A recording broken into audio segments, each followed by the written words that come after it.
Eh bien Daniel, la tension continue à augmenter entre les États-Unis et l'Iran. Oui, effectivement, la nuit dernière a été une nouvelle nuit de combat. L'armée américaine a bombardé au moins 140 cibles en territoire iranien en riposte aux tirs des Iraniens en direction de bateaux qui tentaient de franchir le détroit d'Ormuz. Les Iraniens ont de leur côté riposté aux tirs américains en bombardant des positions américaines en Jordanie, au Koweït, aux Émirats arabes unis et même au Bahreïn. L'armée américaine a déployé ces derniers jours 2 porte-avions à proximité des côtes de l'Iran. Il s'agit des porte-avions Abraham Lincoln et George Bush qui se trouvent donc actuellement dans le golfe d'Oman avec une vingtaine de croiseurs et de destroyers américains. La présence de cette armada serait destinée à préparer un nouveau bouclage par les États-Unis des ports iraniens, comme cela a été le cas jusqu'à la signature de l'accord, un accord qui semble donc aujourd'hui battre sérieusement de l'aile. Et puis de son côté, Mojtaba Khamenei a menacé de venger la mort de son père. Oui, le nouveau guide suprême iranien se fait donc menaçant, même s'il n'est toujours pas apparu en public une seule fois durant les funérailles nationales de son père, l'ayatollah Ali Khamenei. Nous prenons l'engagement de venger le sang pur du guide et de tous les martyrs tombés au cours des 2 dernières guerres, a dit Mojtaba. Selon lui, cette exigence vient du peuple lui-même. Elle sera menée avec détermination, a-t-il. Côté israélien, on suit de très près ces développements militaires dans le golfe Persique. Oui, en Israël, on affirme ne pas être partie prenante dans la confrontation actuelle entre l'Iran et les États-Unis, mais on ne cache pas qu'au premier tir iranien en direction d'Israël, eh bien, l'armée de l'air israélienne bombardera des infrastructures énergétiques iraniennes. Les Iraniens semblent avoir compris ce message et cela explique pourquoi ils évitent actuellement de tirer en direction du territoire israélien. En Judée-Samarie, un développement inattendu avec une plainte d'un élu démocrate américain. Oui, il s'agit du membre du Congrès Ro Khanna qui est élu de Californie et qui s'est rendu ces derniers jours en Judée-Samarie afin, selon son témoignage, d'observer ce qu'il a appelé le coût humain de l'occupation par Israël de ces régions. Il prétend que son minimus a été encerclé par des habitants juifs armés. Cela s'est passé apparemment dans la région de Hebron. Les habitants auraient donné des coups aux pneus du véhicule avant que Tsahal n'arrive. Mais là encore, selon les proches de Ro Khanna, l'armée n'aurait pas prêté main forte aux visiteurs américains. Tsahal n'a fait aucun commentaire à ce propos. 3 jeunes israéliennes ont été secourues par Tsahal après être entrées illégalement dans la ville palestinienne de Jéricho. Oui, cela s'est passé dans la nuit de vendredi à samedi. 3 jeunes israéliennes ont pénétré dans cette zone alors que l'accès y est formellement interdit. Il s'avère que l'une de ces jeunes femmes est en service actif dans Tsahal. Elle a pénétré dans Jéricho avec son amie qui est une arabe israélienne et ce afin apparemment de célébrer l'anniversaire d'une 3e personne qui habite Jéricho.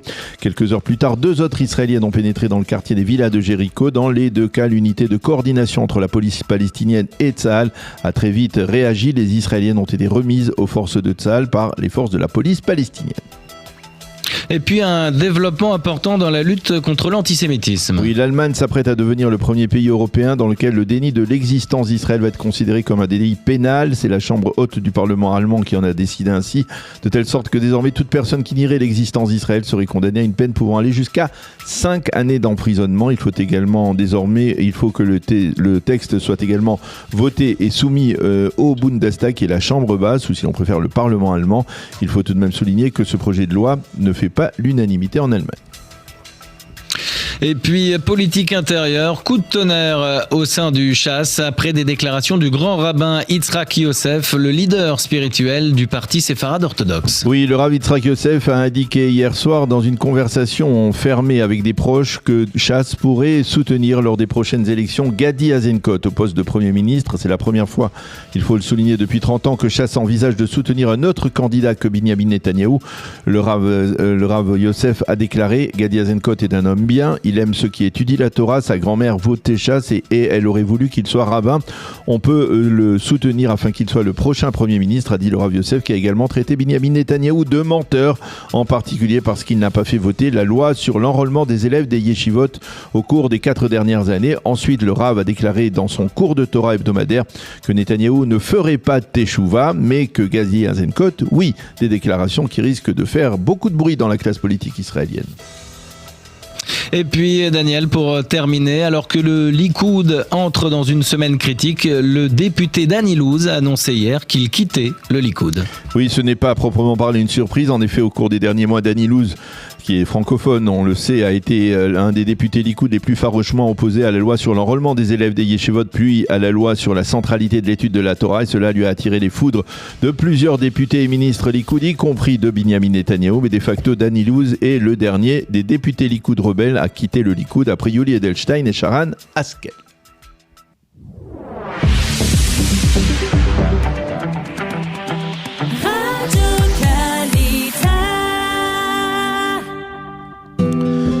Une page météo pour compléter ce premier journal d'information. Le temps sera, comme c'est le cas en mois de juillet en temps normal, ensoleillé avec quelques légers nuages sur une partie du territoire israélien, en particulier dans le littoral, mais généralement ensoleillé. Les températures prévues aujourd'hui, 31 degrés à Jérusalem, 29 à Tel Aviv et sur le littoral, 33 degrés à Beersheva et 40 degrés à Eilat aujourd'hui.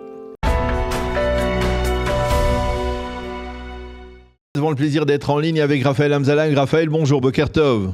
Bonjour, Boker Tov, Daniel. Merci d'être avec nous ce matin. Je le disais, d'abord, vous êtes membre du Likoud et je voudrais justement avec vous essayer de faire le clair sur ce qui est en train de se passer au sein du Likoud, parce que la semaine risque d'être très déterminante, critique, disent certains, pour l'avenir du grand parti de droite, parce que, eh bien, d'une certaine manière, on va peut-être connaître qui sont les figures que Binyamin Netanyahou voudrait faire entrer à l'intérieur de la liste électorale. On va peut-être comprendre qui sont ceux qui risquent d'être sanctionnés par Binyamin Netanyahou aujourd'hui parmi les députés et les ministres et qui risquent de perdre leur place dans la liste électorale, hein, une sorte de remaniement de la part du Premier ministre. Qu'est-ce que Binyamin Netanyahou est en train de faire ? Est-ce qu'il est conscient que la liste électorale actuelle du Likoud n'est pas particulièrement séduisante et il essaye de la rendre, on va dire, plus attrayante ? Alors d'abord, Daniel, elle est peut-être pas séduisante, mais c'est quand même la plus grande formation à la Knesset, donc c'est quand même de très loin d'ailleurs la formation qui a reçu le plus de votes aux dernières élections. Je crois qu'il y a réellement un gouffre entre la perception de la liste du Likoud, on va dire dans le grand public, et le positionnement de chacun, on va dire, en tout cas des ministres, vis-à-vis des électeurs du Likoud. Mais je pense que le grand changement tectonique, ce à quoi on est en train de faire face, c'est une volonté, notamment des ministres en place, d'annuler les primaires au Likoud. Donc Benjamin Netanyahou a déjà fait valoir sa volonté d'avoir un maximum de places qu'il va pouvoir désigner, justement pour remanier un peu la liste. Il voulait 11 aux dernières nouvelles, il en obtiendrait 8, mais il y a une volonté qui inquiète énormément d'annuler réellement les primaires, de remplacer les primaires avec ce qu'on appelle une Va'ada Mesaderet. C'est une instance de personnes qui sont plus importantes que les autres. On se demande pourquoi. Et ça, c'est un vrai danger parce que ça blesserait ce qui fait la particularité du Likoud, c'est d'être réellement un grand mouvement politique populaire depuis l'extinction du Parti travailliste, le dernier grand mouvement politique populaire. Et ça, c'est un vrai piège. Et j'aimerais croire que cette semaine, Benjamin Netanyahou va réussir à comprendre. C'est lui d'ailleurs qui avait réinstauré, on s'en souvient, c'est lui qui avait donné la force aux membres du Likoud d'élire les députés. À l'époque, c'était réservé aux membres du bureau du Likoud, c'est 2500 personnes à l'époque, donc c'est très fermé. Il y avait énormément de problèmes autour de cela. Donc oui, la liste va être remodelée, d'abord parce qu'on a appris par exemple le départ de Edelstein, de Ilouz, enfin tous les députés qui n'ont pas respecté les votes, les positions du parti, et bien évidemment ils savent qu'ils vont être mis à la porte par les électeurs, donc ils s'auto-éjectent bien avant ce moment-là. Et le deuxième point, c'est Benjamin Netanyahou avec toute une série de noms. On a par exemple appris qu'il avait proposé une position assez intéressante à l'avocat David Peter, qui a représenté le gouvernement devant la Cour suprême sur plusieurs dossiers importants lors des dernières années. Alors oui, alors vous avez mentionné Dany Louze, je voudrais avoir votre réaction. C'est-à-dire, finalement, il y a beaucoup de gens, et on le voit dans les réactions, puisque Dany Louze est francophone, qui disent Dany Louze n'a fait que respecter les valeurs même du Likoud, c'est-à-dire qu'il ne pouvait pas cautionner le vote d'une loi d'une loi sur l'enrôlement qui portait atteinte, on va dire, en particulier aux réservistes, qui ne résolvait pas le problème du service militaire. Et d'une certaine manière, il dit c'est lui qui est le garant des valeurs du Likoud. Je ne sais pas qui sont ces gens. Bon, d'abord, j'ai fait campagne pour Dany Louze. Dan est un ami. Je me suis mobilisé pour lui. On était d'abord et avant tout à l'époque, on s'est réunis aussi autour d'Alinou. Je le connais depuis des années. Il a été poussé par le mouvement libéral et libéraux Likoud dont je fais partie, je suis membre actif, mais je trouve que cette idée de décréter que ce ne sont pas les valeurs du Likoud qui fixent les valeurs du Likoud. Je vous rappelle que quand Arik Sharon a fait la Hitnadkut, il a dit ce sont les valeurs du Likoud. Et puis lorsqu'il est parti à Kadima, il a dit les vrais membres du Likoud viennent avec moi à Kadima. Là-bas, c'est les extrémistes qui restent. Après, le reste, c'est de l'histoire. Dans le fond, Daniel, est-ce que aujourd'hui, il y a plus de Haredim à l'armée? Est-ce qu'aujourd'hui, cette volonté d'être totalement inflexible, ça a rajouté, si ce n'est qu'un Haredi qui est à l'armée? Alors qu'au lendemain du 7 octobre, il y avait effectivement une prise de conscience, il y avait un engouement avec une loi qui était une loi certes pas parfaite, mais pondérée. On aurait pu commencer à faire un vrai changement profond et social. Parce que à coup de matraque et à coup d'interdiction, qu'est-ce qu'on arrive à obtenir après 2 ans de lutte sur ce dossier-là? Rien du tout. Vous avez des rails bloqués, vous avez des routes bloquées, vous avez des Haredim qui se retrouvent, dans les prisons, ça oui. Mais est-ce qu'on a eu moins de jours de Milouim? Est-ce qu'on a eu plus de combattants? Est-ce qu'on a eu un changement social qui a été enclenché? Au contraire, ce public ultra-orthodoxe qui était en train de s'ouvrir parce que devant ce qui était en train de se passer, eh bien, il y avait une prise de conscience qui s'imposait, eh bien, il se recroqueville. Et je pense que ce sont les puristes du style de Dan sur ce dossier, eh bien, justement, qui nous font aller en arrière et pas en avant, parce que le changement va venir, je le dis et je le répète, lorsque le frère, le cousin, le beau-frère vont revenir le Shabbat avec leur Streimel et avec leur M4 et avec leur armement, et puis lorsque les 10, 15, 20 personnes qui sont autour de la table et qui retournent à la yeshiva ultra-orthodoxe le dimanche matin, lorsqu'on va leur dire à la yeshiva, attention, hein, vous savez de ça, ça vous rend tout de suite Chiloni, hein, ça va vous rendre séculaire du jour au lendemain. Alors, c'est n'importe quoi. J'étais Shabbat avec mon frère, j'étais Shabbat avec mon cousin, ça fait 2 ans qu'il est à l'armée, il est toujours un vrai chassid, il est toujours un vrai juif pratiquant ultra-orthodoxe, etc. Donc pour moi, ne pas respecter d'abord la politique du parti, c'est un impair. Lorsqu'on est député depuis 2 minutes 50, c'est encore plus un impair.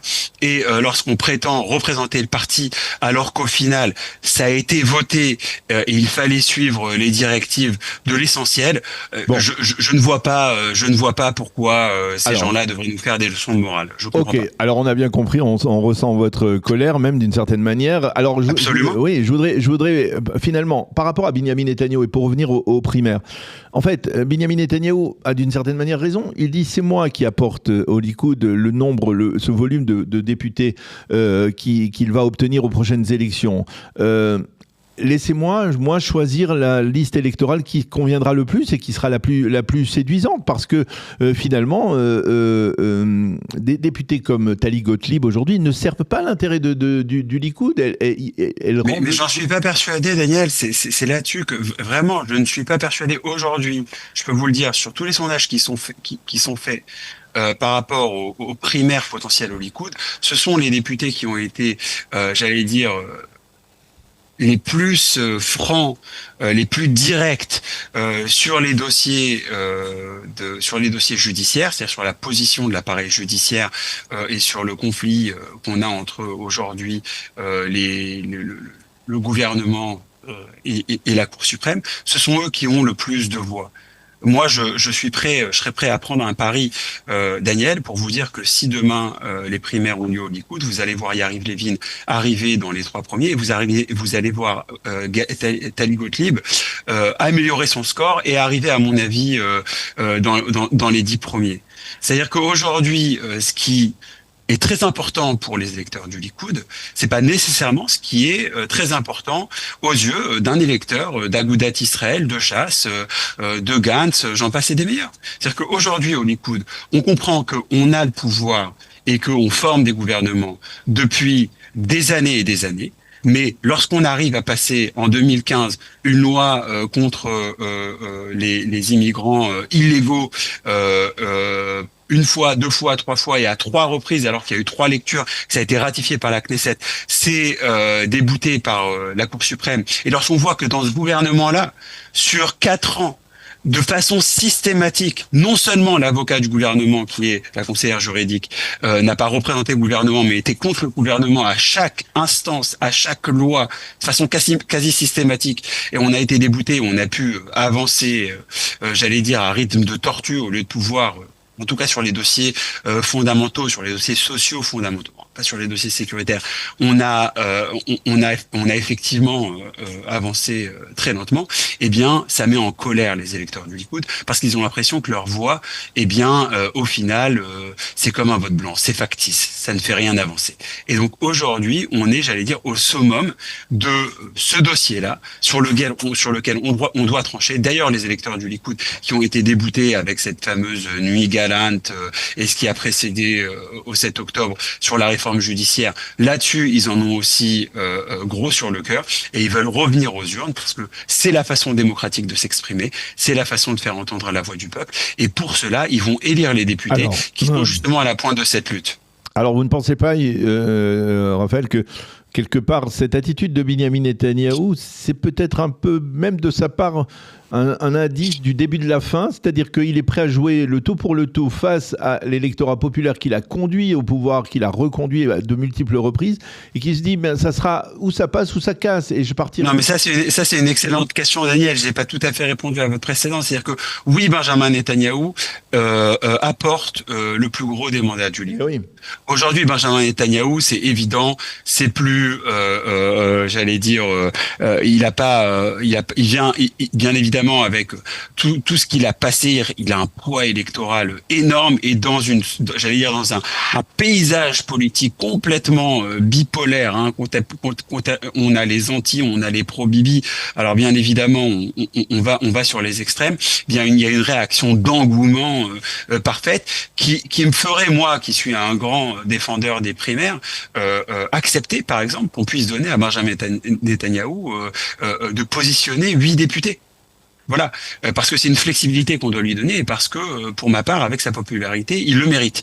Maintenant, entre cela et annuler les primaires, par exemple, pour les ministres, pour les ministres, ça c'est déjà autre chose. Donc je crois que Benjamin Netanyahou va apporter des visages intéressants au Likoud. Je crois que Benjamin Netanyahou, à l'époque, déjà, il avait su, vous vous rappelez, il avait su bien évidemment d'abord Amichai Shikli, il y avait aussi Idit Silman, ça c'était une question politique, mais prenez l'exemple d'Amichai Shikli, c'est bien l'exemple de quelqu'un qui est arrivé, qui a fait face à ce que Bennett a fait, qui est arrivé au Likoud, et aujourd'hui il est extrêmement populaire au Likoud, et comme ministre, sur ces dossiers à lui, il a eu énormément de succès, et je suis sûr qu'au primaire, il va être positionné très haut par l'électorat du Likoud. Donc je pense que Benjamin Netanyahou mérite de ramener des guest stars, hein, pour essayer d'avoir une liste qui est un peu plus attractive, comme vous le disiez.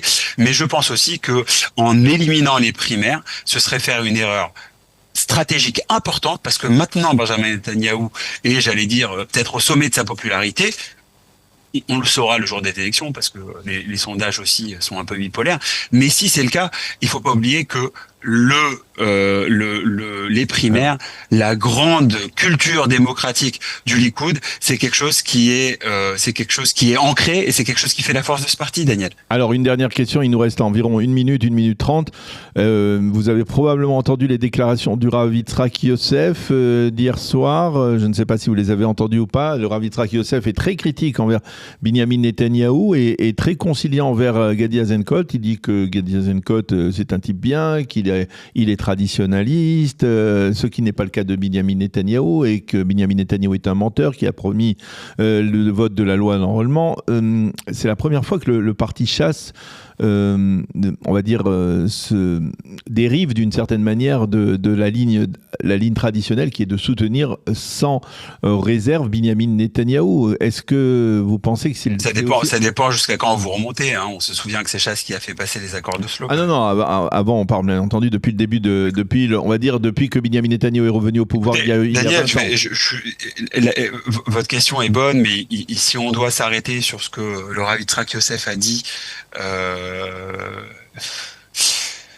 notamment autour de ces questions d'enrôlement des élèves de Yeshivot, l'appel à l'époque à quitter Israël, ce qu'il a pu dire, par respect pour le Talmid Racham qu'il est, je vais juste opter de pas répondre directement à votre question, au risque de blesser les postes qu'il a obtenus et son statut. Je dirais juste une chose, c'est absolument évident que l'électorat de Chasse est un électorat de droite, traditionnaliste, et d'ailleurs le report de vote d'un électeur de Chasse, c'est le Likoud, rien d'autre.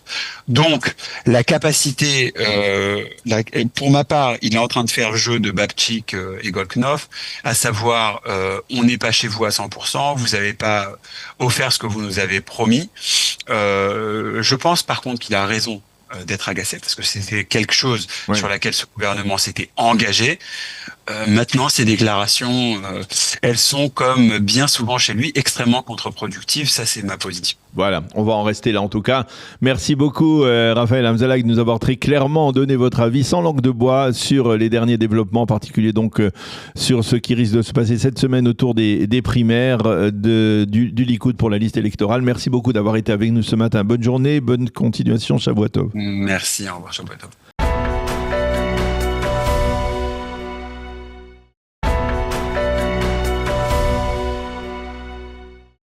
Et nous commencerons cette première revue de la presse israélienne de la semaine par la manchette du Israel Hayom qui reflète parfaitement la tension existant actuellement entre les États-Unis et l'Iran. Sur les 2 tiers de sa première page, le Israel Hayom nous annonce carton jaune à Téhéran et il nous montre une photo d'un bateau qui tente de franchir le détroit d'Ormuz. Le journal indique en surtitre que l'on est de plus en plus pessimiste aux États-Unis face à la probabilité de voir les pourparlers entre Washington et Téhéran aboutir. Les Américains menacent soit tous les bateaux pourront passer par le détroit d'Ormuz, soit aucun bateau iranien ne pourra y passer. Et enfin, une menace cette fois venue de Mortaba Khamenei.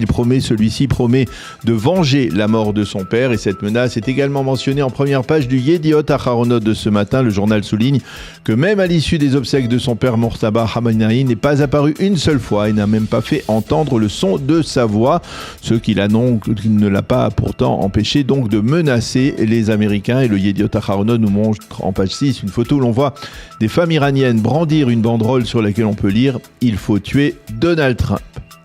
Qu'écrivent les commentateurs autour de ces menaces multiples. C'est surtout ce matin l'ex-amiral de la marine israélienne Eliezer Marom qui s'exprime et qui explique dans le Israel Hayom que depuis une semaine, l'Iran viole quasiment quotidiennement la clause numéro 5 de l'accord de principe conclu avec les États-Unis. Cet accord selon lequel Téhéran doit garantir la libre circulation dans le détroit d'Ormuz.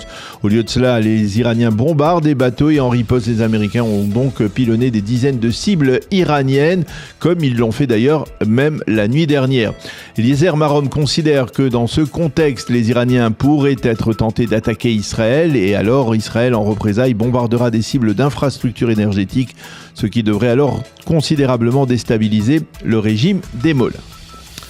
La manchette du Yediot Aharonot est consacrée ce matin au Qatar et au veto que l'Émirat a mis sur un impressionnant marché. Le Yediot Aharonot explique en effet que la société allemande Volkswagen devait produire pour le consortium israélien Rafael des pièces destinées aux Dômes de fer. Mais la fondation d'investissement du Qatar, qui possède 10% d'actions dans Volkswagen, a torpillé ce marché qui aurait pu sauver d'ailleurs des milliers d'emplois en Allemagne uniquement parce que donc Rafael est une compagnie israélienne.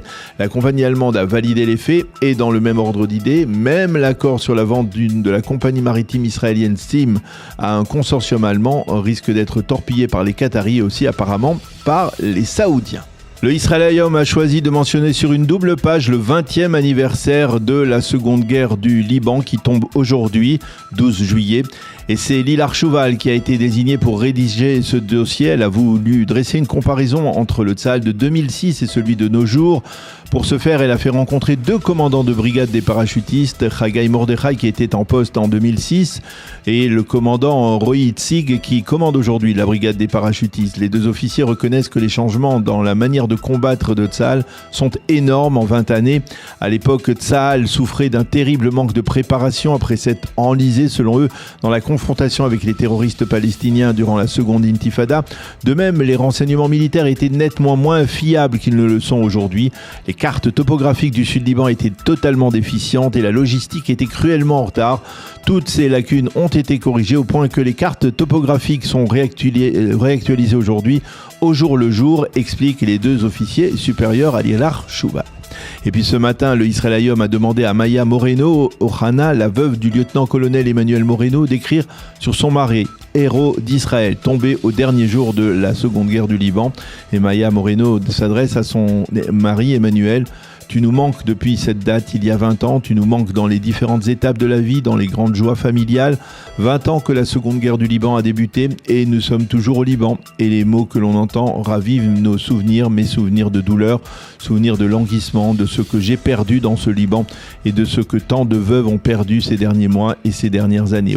Quant au Yediot Aharonot, il mentionne aussi cet anniversaire en nous présentant la sergente-chef Ella Ram, qui n'avait que 10 mois lorsque son père, Elad Ram, est tombé au combat au Liban. Aujourd'hui, elle est dans une unité combattante de Tsahal et affirme « Je suis persuadé que mon père serait fier de moi ». Et en photo, une photo d'Elad et de Ella, bébé. Une page politique maintenant dans cette revue de la presse au début d'une semaine déterminante qui devrait d'ailleurs se terminer par la dissolution de la Knesset. Le Yediot Aharonot consacre le haut de sa première page au changement que Binyamin Netanyahou entend procéder dans la liste électorale du Likoud en perspective des prochaines élections. L'un des changements est que M. Netanyahou obtiendrait du parti la possibilité d'intégrer pas moins de 10 personnalités de son choix à des places réalistes dans la plus prochaine liste du Likoud aux élections. Mais ce n'est pas tout. La place de 20 ministres et députés du Likoud dans la liste sera désignée là encore par Binyamin Netanyahou. L'objectif du Premier ministre est de faire disparaître de la liste certains députés ou même ministres qui dérangent passablement le Premier ministre et qui nuisent d'une certaine manière aussi à l'image de marque du Likoud. Il s'agit pour les plus ciblés parmi les ministres Shlomo Kari, ministre des télécommunications, et parmi les députés, la fameuse passionnariat de la Knesset, Tali Gottlieb. Et dans son éditorial, Gadi Ezra lance ce matin un appel urgent aux différents responsables politiques en perspective des prochaines élections. Il le fait dans le Yediot Aharonot, dans la page éditoriale du journal. Vous, les dirigeants de la nation, il est grand temps que vous vous éleviez face aux échéances à venir si vous voulez éviter le prochain assassinat politique en Israël, si vous voulez éviter une catastrophe, acceptez de vous asseoir tous autour de la même table et annoncez-nous qu'en perspective des prochaines élections et malgré vos profondes divergences de vues, vous acceptez de ne pas dépasser durant cette campagne électorale cruciale pour nos existences des lignes rouges qui ne sont pas franchissables. Fin de cet éditorial et fin de la revue de la presse. Nous avons le plaisir d'être en ligne avec le colonel Meir Dahan. Meir, bonjour, Boker Tov. Bonjour Daniel, bonjour tout le monde. Merci d'être avec nous ce matin. Alors, on vous a sollicité au départ pour parler de la situation dans le Golfe Persique qui reste toujours très tendue entre les Iraniens et les Américains. Mais avant tout, je voudrais qu'on mentionne un anniversaire. C'est aujourd'hui, 12 juillet, les 20 ans du début de la guerre du Liban. Bien entendu, la guerre du Liban. Voilà, la seconde guerre du Liban. Je suis certain que vous avez eu l'occasion de combattre à cette époque dans les rangs de Tsahal. Et je voudrais avoir avec vous, peut-être si l'on peut dresser une sorte de comparaison entre la situation de l'armée aujourd'hui et la situation de l'armée à l'époque, en rappelant peut-être qu'à l'époque, eh bien, l'armée israélienne avait été très sévèrement critiquée par les commissions d'enquête qui avaient fait suite à la guerre du Liban. Oui, tout d'abord, avant de parler de la situation de l'armée aujourd'hui et à l'époque, il faut surtout parler de la situation politique d'aujourd'hui et à l'époque. À l'époque, le niveau, l'échelle politique n'avait aucun envie d'accrocher avec le Hezbollah, et donc il a adopté une méthode de laisser faire, de ne pas accrocher, ne pas frotter, ne pas avoir trop de confrontation directe. Voilà. C'était, il faut rappeler, on va dire pour les personnalités qui étaient à la tête de l'État d'Israël, c'était Ehud Olmert qui était le Premier ministre, et c'était le général Dan Khalutz qui était le chef d'état-major de l'armée israélienne. Ouais. Ok. Et Peretz était le ministre voilà, et effectivement, Amir Peretz, qui était, on va dire, sans expérience véritable sur le plan sécuritaire, c'était lui qui était le ministre de la Défense. Ouais. N'empêche qu'il a fait pas mal de choses très importantes. Il a fait d'homme de fer, oui, effectivement. Ouais. Mais bon, la stratégie a été de ne pas approcher le Hezbollah, les laisser faire là où ils sont et surtout ne pas avoir un accrochage. Et malheureusement, cette stratégie n'a pas changé, même malgré la deuxième guerre de Liban, n'a pas changé jusqu'au 7 octobre. Et voilà, on a trouvé une puissance extraordinaire de Hezbollah, ultra bâtie, ultra équipée, avec des liens en direct à travers la Syrie avec l'Iran. Des dizaines de milliards ont été éjectés sur place en équipement, en armement, en munitions. C'est-à-dire qu'on n'a pas tenu compte, la seconde guerre du Liban, elle aurait dû être une sorte d'avertissement pour l'armée israélienne, d'un réveil, mais et on n'en a pas tenu compte, même si à l'époque, dites-moi si je me trompe, mais le chef d'état-major après, c'était Gabi Ashkenazi, qui lui a tout de même modifié l'armée un peu, même s'il n'a... Alors voilà, Gabi, tout ce qu'il a fait, c'était de reconstruire l'armée. Il a rien fait à l'extérieur. Si vous voulez, il avait une petite opération au Feret Yetzouka qu'il avait au sud avec Yoav Gallant en tant que de chef de sud. Pardon. Mais réellement, le principal de ce que Gabi Ashkenazi a fait a été de reconstruire l'armée d'une façon très très solide. Et d'ailleurs, il a fait un travail extraordinaire. Je me rappelle à l'époque, du coup, on a reçu à nouveau des journées de réserve, des budgets, des moyens d'un coup. Alors que la veille, ça a été, on se rencontrait même à peine avec nos soldats. Ouais. Mais Tsahal est resté dans cette dimension de la Achala, ce que l'on appelle la Achala, c'est-à-dire la retenue. Daniel, vous répétez encore et encore, l'armée n'a pas cette position de prendre cette décision. C'est l'échelon politique. De Achala. Voilà, c'est l'échelon politique qui fait cette décision.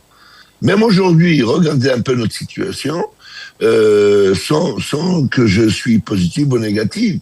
On est au Liban, on est en Syrie, on est à la bande de Gaza, ok ?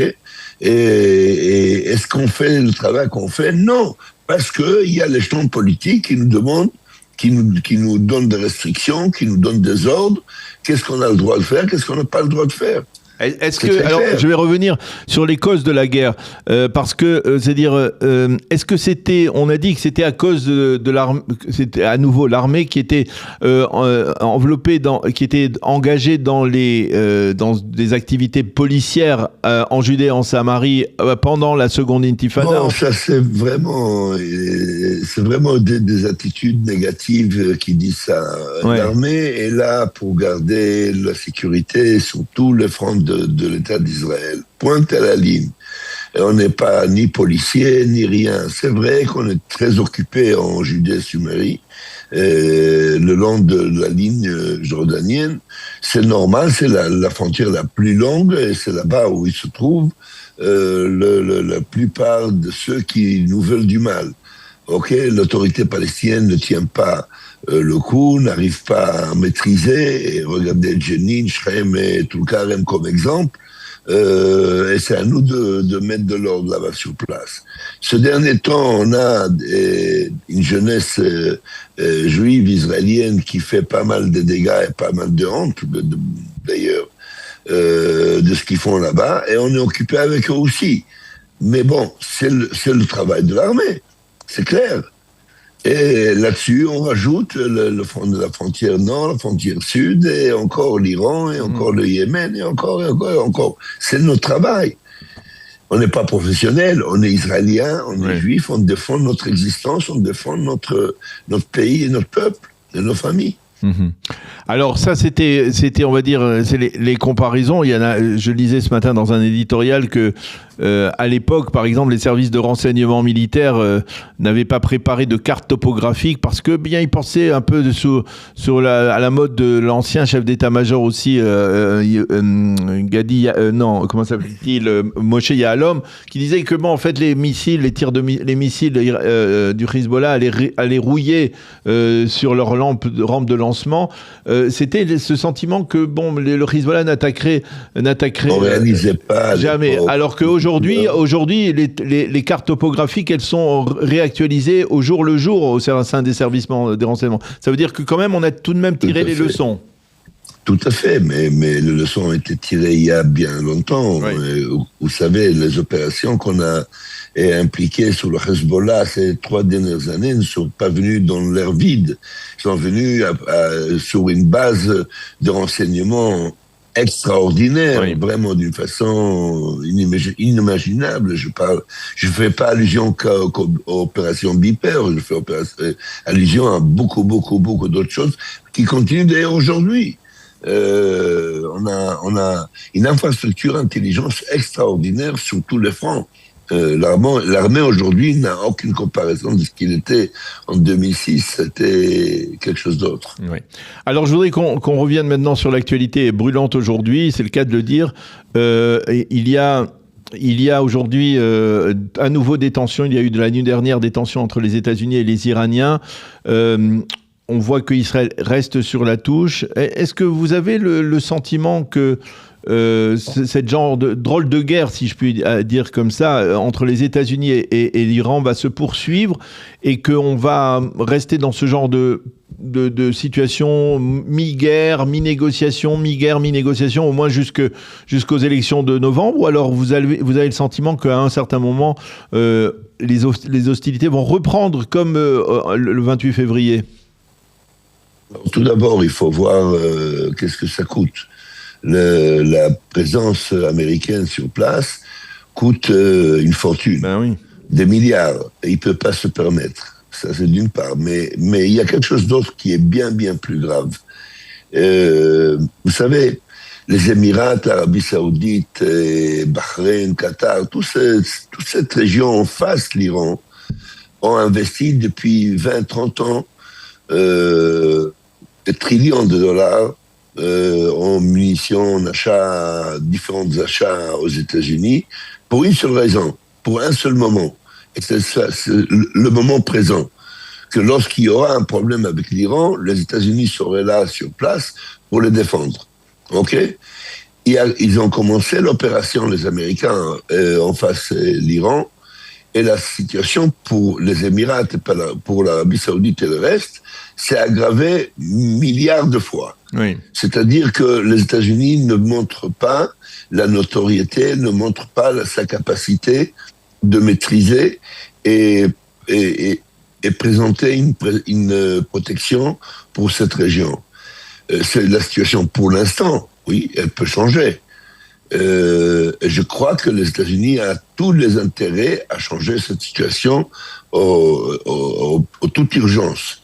Et la façon dont les États-Unis a géré la guerre et la négociation a rendu les Iraniens très arrogants, très culottés. Ils arrivent à s'exprimer et faire des choses vraiment incroyables, ok ? Et ce qui oblige les États-Unis de réagir. Maintenant, ce genre de réaction a une seule nature, c'est de se dégrader, d'aller encore et encore de plus en plus en ampleur. C'est ce qui peut arriver s'il n'y aura pas une intervention rapide et surtout un changement de direction des Iraniens. Donc la situation est très aléatoire et très très sensible et Israël a été demandé à ne pas joindre pour pas exciter plus la région, chose qui est tout à fait qui va arriver tout de suite du moment où Israël va intervenir. Donc on est à l'attente et on regarde les choses comment ils se développent. Bon, on regarde les choses comme ils se développent, on verra effectivement comment les choses vont se développer ou débloquer au cours des prochains jours, des prochaines semaines. Merci beaucoup, Meïda. Vous savez, si vous permettez, oui, un dernier mot. Tout le monde se demande, alors quoi, on fait quoi? Quelle est la solution? Elle est très simple, la solution. C'est le monde entier qui doit se réunir et dire aux Iraniens, ça suffit, arrêtez. Arrêtez avec ça. Ça suffit. C'est le monde entier. C'est la Chine, la Russie, les États-Unis, l'Europe, surtout l'Europe qui n'agit absolument pas. C'est incroyable. C'est incroyable. Mais le monde entier doit dire aux Iraniens, ça suffit. Vous gérez une guerre d'idéologie qui n'a plus de place aujourd'hui pour nous. Et voilà. Eh bien, on va en rester là. Merci beaucoup, colonel Meïda Honda, de nous avoir éclairé sur ces deux dossiers aujourd'hui importants, donc le 20e anniversaire de la Seconde Guerre du Liban et la situation dans le détroit d'Ormuz. Merci beaucoup d'avoir été avec nous. Bonne journée, Meïr. À bientôt, Shavuot Tov. À bientôt. Yossi Cohen, l'ancien directeur du Mossad, était récemment en France à l'occasion de la parution de ses mémoires. Invité sur tous les plateaux télé et radio, il n'a pas failli à son image de James Bond israélien à la fois élégant, mystérieux et brillant. Souriant ou plus sérieux selon le sujet, n'hésitant pas à faire de l'humour, l'ex-chef du renseignement extérieur a surtout fait preuve de pédagogie pour raconter les grandes opérations qu'il a dirigées et leurs enjeux sécuritaires. Le tout en français, l'une des nombreuses langues qu'il maîtrise. Hasard du calendrier, c'est au moment de son séjour à Paris que l'Iran et les États-Unis ont signé le mémorandum d'entente censé aboutir à un accord durable sur le nucléaire.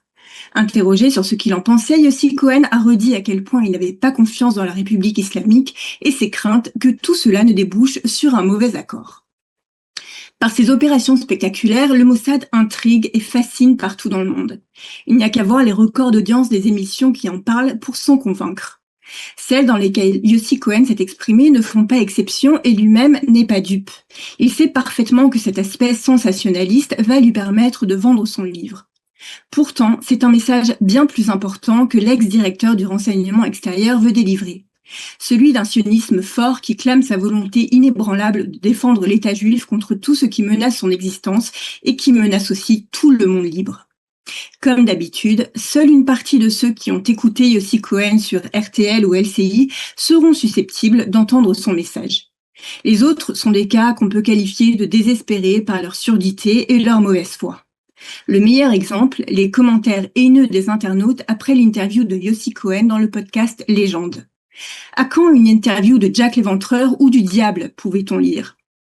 Yossi Cohen a eu beau expliquer que le Mossad collabore étroitement avec le renseignement français et qu'il a permis de déjouer les attentats de Daesh à Disneyland Paris et aux Galeries Lafayette du boulevard Haussmann, autant souffler dans un violon. Aux yeux de tous ces gens, Mossad et État islamique, même combat. Commentant eux aussi le podcast, des journalistes de l'Humanité ont d'ailleurs qualifié l'opération Beeper contre le Hezbollah d'acte de terrorisme. No comment. Rappelons juste que le Hezbollah a tué pas moins de 58 militaires français dans un attentat à Beyrouth en 1983. Comme l'explique très bien Yossi Cohen, la complexité et l'ingéniosité des opérations menées par le Mossad sont dictées par l'ampleur des menaces qui pèsent sur Israël depuis des décennies. Si ce genre d'opération n'est mené par aucun autre pays dans le monde, c'est parce qu'aucune autre nation n'a affaire aux mêmes menaces et sur un temps aussi long. Israël n'a pas d'autre choix que de gagner, sinon il disparaît, dit-il. Les mémoires de l'ancien directeur du Mossad s'intitulent « Combattre pour la liberté », car c'est exactement ce dont il s'agit. Une bataille de chaque jour menée par Israël pour continuer à exister et à être libre. Un message que beaucoup d'Occidentaux, qui prennent la liberté pour un acquis et n'ont jamais eu à se battre pour la garder, sont bien incapables d'entendre. Pour ma part, je m'autorise à rêver. Lorsque j'entends Yossi Cohen évoquer le vol des archives nucléaires sur le sol iranien, l'élimination ciblée de Mohsen Farizadeh par un sniper télécommandé depuis Tel Aviv via l'intelligence artificielle ou encore l'opération des beepers contre le Hezbollah, j'essaie d'imaginer ce que toutes ces ressources humaines, technologiques et financières pourraient produire en temps de paix. En bonne israélienne, je crois fermement au miracle. Nous serons en ligne dans quelques instants avec Michael Amselem. On va parler avec lui d'un dossier qui est lié aux médias, bien entendu, après la diffusion. Voilà, il est là, Michael Amselem, je le vois. La diffusion, il y a quelques jours, d'un reportage sur Arte concernant l'Aliyah de groupe et l'Aliyah de Lech Lecha, de nos amis de Israelis Forever. On dirait un reportage, quand on le voit, qui est certainement très partial, qui ne reflète pas, on va dire la situation véritable de ce qui se passe en Judée, en Samarie. Mais la question est justement, on va la poser peut-être à Michael Amselem, c'est de savoir est-ce que véritablement on peut attendre d'une rédaction comme celle de Arte d'avoir une forme d'impartialité dans ce domaine. Michael, bonjour, Boker Tov. Bonjour. Alors, vous avez bien entendu vu ce reportage. Vous êtes vous-même habitant du Shomron depuis plusieurs années. Vous avez participé, vous avez fait votre Aliyah dans le cadre de l'Aliyah de groupe. Alors, qu'est-ce que vous avez ressenti quand vous avez vu ce reportage de Arte ? Bien, j'ai senti que c'était un reportage complètement politique, complètement à charge. Bon, en même temps, on n'est pas surpris. Je veux dire, tous les médias ont une ligne particulière, mais là, c'est très, très prononcé.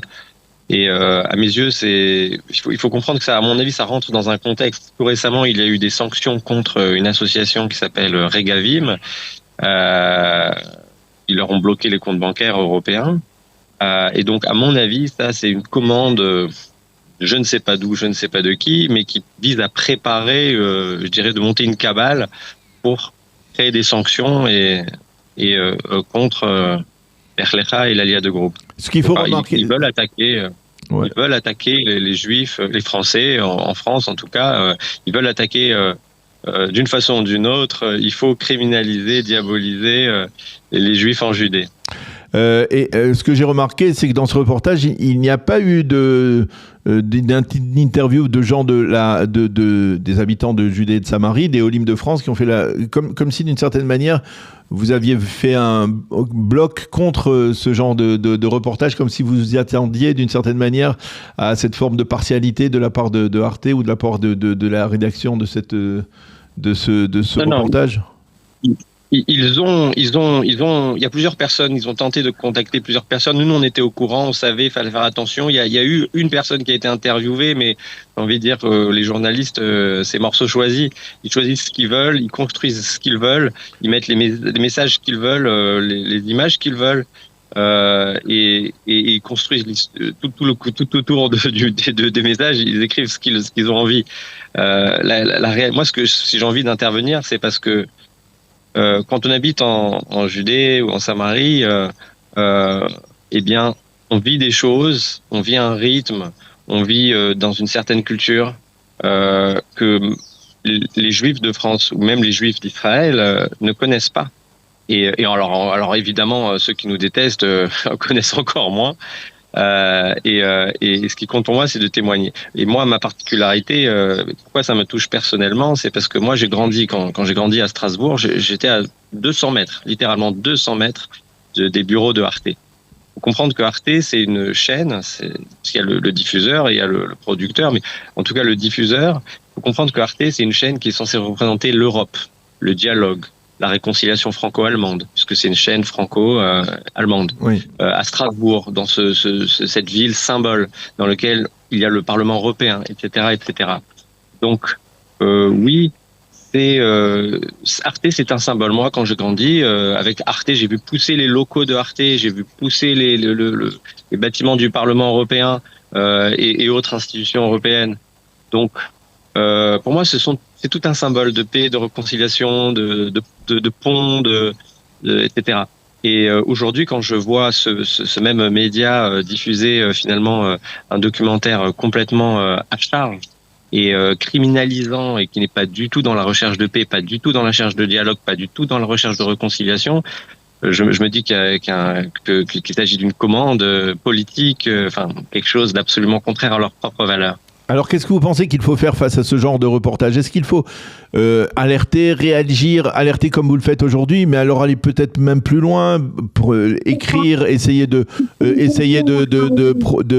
parler avec des responsables d'Arte, peut-être de réclamer une disposition juridique pour que la chaîne soit sanctionnée pour sa partialité, ou alors c'est peine perdue? Alors, pour vous dire la vérité, je ne sais pas. Mais moi, ce que je veux, c'est saisir cette opportunité pour raconter ma réalité, mon histoire. Mais ce que j'aimerais, c'est que ce soit pas seulement les Juifs, nous, micro-population française d'origine française, installée en Judée, en Samarie. Je veux que ce soit les Juifs qui sont en France, qui viennent, qu'ils apprennent à découvrir la réalité de Judée-Samarie sur le terrain, qu'ils n'aient pas peur, parce que vous comprenez, il y a plein de sujets. Les Juifs, mais les Juifs de France, je suis désolé de le dire, mais même les Juifs israéliens, français en Île-de-France, anciens en Israël, ne connaissent pas non plus la réalité de Judée-Samarie. Seuls les gens qui habitent la connaissent. Nous, on vit dans des régions qui ont 3000 ans d'histoire. 3000 ans d'histoire, avec des rois, des prophètes, des prêtres. Vous savez, voilà, ça c'est notre réalité. Et l'autre réalité, c'est qu'il y a eu 19 ans d'occupation jordanienne. Et du fait de ces 19 ans d'occupation jordanienne, ils appellent ces régions, ils les appellent territoires palestiniens, occupés, Cisjordanie. 19 ans. 19 ans d'occupation illégale versus 3000 ans. Pourquoi est-ce que le vocabulaire se transforme et les interprétations se transforment? Et c'est cette question que j'ai envie de poser. Vous savez, on est dans des régions, la terre, elle parle la Bible. Elle parle la Bible. Quand on lit des versets, quand on boit du vin de Samarie, on réalise une prophétie de Jérémie. Ça, c'est notre réalité. Mmh. Et donc, je suppose que vous invitez, bien entendu, tous nos auditeurs qui nous suivent de France à venir faire partager, on va dire, à la fois ce vin, à la fois cette vie, à la fois cette expérience et ces émotions que vous avez vécues, vous, dans le cadre de votre Aliyah. Je vis au quotidien et je peux vous dire que... Alors, j'ai aussi envie de rajouter quelque chose parce que ça me tient à cœur. C'est pas seulement des expériences. Si j'ai décidé, moi qui habitais dans le 8e à Paris, de venir habiter dans une caravane, bon maintenant j'habite dans une maison, mais pour arriver, je me suis dit tiens, je vais aller dans une caravane, c'est dans les territoires occupés avec tous les biais négatifs que je pouvais avoir, c'est parce que j'ai trouvé là-bas quelque chose que je ne trouvais nulle part ailleurs. Pas que je trouvais nulle part ailleurs. J'ai trouvé spécifiquement là-bas quelque chose de suffisamment exceptionnel pour que je me dise c'est là que je veux faire grandir mes enfants. C'est que quoi? Là-bas, vous savez, en Israël, on trouve des héros à tous les coins de rue. À tous les coins de rue. En Samarie, c'est plus que vrai. Mais en plus des héros, il y a un autre type de profil. Moi, je les appelle comme ça. Il y a des malachim, c'est-à-dire des anges. C'est des gens, c'est ceux qui montent les fermes, ceux qui montent les yishuvim. C'est des gens, j'ai pas de mots, il faut le vivre. C'est des gens d'une humilité pas possible. Ils cherchent pas à aller dans les médias, ils cherchent pas à aller dans rien du tout. Ils ont un cœur plus que gigantesque, avec des valeurs juives et d'une simplicité pas possible et d'une efficacité, d'une capacité extraordinaire. Ce sont des anges. Il faut les voir. Moi, je souhaite, et je le souhaite toujours évidemment, que mes enfants soient influencés précisément par des gens comme ça. Les vrais héros d'Israël. Il y a 100 ans, c'était peut-être dans les kibbutzim. c'était des héros, tous ces gens qui montaient les kibbutzim, les Trompeldor et autres. Aujourd'hui, ce sont nos fermiers de Saint-Marie, les fondateurs du Yishuv, entre autres. Eh bien, on a bien compris ce message. Michael Amselem, merci beaucoup de nous avoir aidé à essayer de rectifier, on va dire, la vérité par rapport à ces reportages toujours très tendancieux qui sont diffusés sur les médias, en particulier en France. Merci beaucoup, Michael, de nous avoir aidé à faire passer ce message. Bonne continuation. À bientôt. Shavua Tov. Merci beaucoup. Notre ami Kiki Kandel, directeur de la délégation des Olim de France au sein des 22e Maccabiades, qui est avec nous. Boker Tov, Kiki. Merci d'être avec nous. Boker Tov, Daniel. Shavua Tov. Shavua Tov. Merci d'être avec nous, fidèle au poste. On approche de la fin des Maccabiades. Ça sera pour mardi soir. Mais en attendant, eh bien, il y a toujours de nouvelles médailles. Il y en a eu vendredi aussi. Alors, vendredi, nous n'avons pas eu de médaille. On a déjà annoncé des médailles de jeudi dans le journal d'Olivier. On ne peut pas en avoir tous les jours. Vendredi, donc, quelques résultats. D'abord, de vendredi, nos équipes de football de 55 et de 45 ont été défaites. Le futsal aussi a perdu contre le Brésil. Et en escrime, notre ami Boris Janisek s'est bien débrouillé pour sortir des poules, mais a atteint uniquement le stade des quarts de finale. Bravo à Boris qui sera aujourd'hui dans le tournoi par équipe à l'épée. En athlétisme, donc aujourd'hui pour le programme, grande dernière course de l'athlétisme, le 10 000 mètres à 17h30 à Yar Harovit avec notre équipe de course qui peut rentrer aujourd'hui dans l'histoire des Maccabiades. Comment ? Pourquoi ? Alors, elle peut rentrer dans l'histoire des Maccabiades parce que, imaginez-vous que jusqu'au jour d'aujourd'hui, le record de 3 médailles d'or dans la même Maccabiade en athlétisme est détenue depuis 1969 par Esther Ruth Shachamorov, l'Israélienne. Ah oui, l'Israélienne qui était, des Jeux Olympiques de en finale, voilà. À Montréal. Exactement. Et elle donc, était en finale même, voilà, effectivement, en Montréal à 76 et elle était aussi à Munich. Et donc, dans la Maccabiade, elle avait gagné 3 médailles d'or dans la même Maccabiade. Et nos athlètes franco-israéliennes, donc Olim, Ariane Kandel et Sabrina Moïse, sont déjà à 3 médailles d'or dans ces Maccabiades. Et si elles remportent une 4e médaille d'or aujourd'hui sur le 10 000 mètres, elles pourront rentrer dans l'histoire. Ce qui est le cas également d'Adrien Vieville, également aussi en athlétisme, donc sur la course, qui est détenteur pour l'instant de 3 médailles d'or sur ces Maccabiades. Et il battra un record de 1993 d'un Américain pour rentrer dans l'histoire de la Maccabiade s'il remporte une 4e médaille. C'est également aujourd'hui l'entrée en liste de notre coureur du 10 000 mètres, Franck Sidi, qui a été médaillé d'argent il y a 4 ans et qui tentera aujourd'hui de décrocher son 2e podium. Rassurez-moi, c'est pas le même Sidi qui est au tennis, n'est-ce pas ? Ah non, c'est son frère. Ah ben voilà. On a beaucoup de familles dans ces Maccabiades. C'est très bien. En tennis, grande finale aujourd'hui du tennis de plus de 35 ans où David Ayoun affrontera l'Israélien Arik Feldman, aujourd'hui vers midi et demi à Ramat Hasharon.